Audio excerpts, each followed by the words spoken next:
ദ്വിദിന ദേശീയ വനിതാ മാധ്യമ പ്രവർത്തക കോൺക്ലേവിന് തുടക്കമായി. മാധ്യമ സ്ഥാപനങ്ങൾ സ്ത്രീ സൗഹൃദമാകണമെന്ന് കോൺക്ലേവ് ഉദ്ഘാടനം ചെയ്ത മന്ത്രി വീണ ജോർജ് പറഞ്ഞു. മാധ്യമ മേഖലയിലെ സ്ത്രീകളുമായി ബന്ധപ്പെട്ട നിരവധി സെഷനുകളും കോൺക്ലേവിന്റെ ഭാഗമാണ്.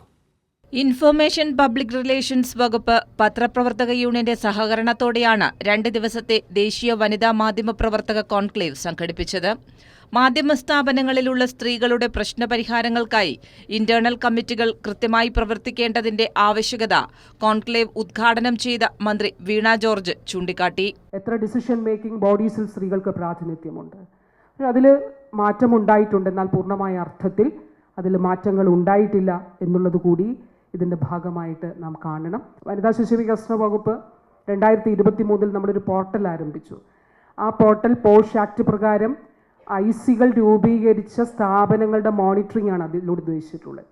പക്ഷേ ഇന്ന് രാവിലെയും എടുത്തു നോക്കുമ്പോൾ ഈ മെയിൻ സ്ട്രീം എന്ന് നമ്മൾ പറയുന്ന ആ മെയിൻ സ്ട്രീം മീഡിയയിൽ 2 മാധ്യമ സ്ഥാപനങ്ങളും പിന്നെ അല്ലാതെ ഒരു 8 മാധ്യമ സ്ഥാപനങ്ങളും ആണ് അതിൻ്റെ ഭാഗമായിട്ട് ആ പോർട്ടലിൽ ചേർന്നിട്ടുള്ളത്. മാധ്യമ മേഖലയിൽ ഇന്നും സ്ത്രീ പുരുഷ വേർതിരിവ് നിലനിൽക്കുന്നതായി മുതിർന്ന മാധ്യമ പ്രവർത്തകരായ മായ ശർമ്മയും റാണ അയൂബും കൂട്ടിച്ചേർത്തു. With the best will in the world, if you haven't experienced a problem, if you've not lived it, if it's not your lived experience, it's harder to understand. And if you don't have women at the top of the profession, you're leaving out a very important voice.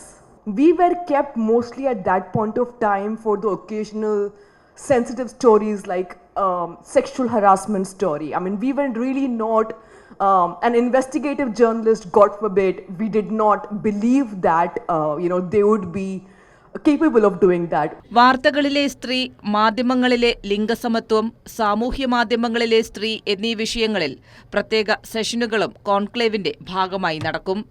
ഉദ്ഘാടന ചടങ്ങിൽ PRD സെക്രട്ടറിക്ക് പുറമെ പത്രപ്രവർത്തക union ഭാരവാഹികളും സംസാരിച്ചു. Kairali news, Thiruvananthapuram.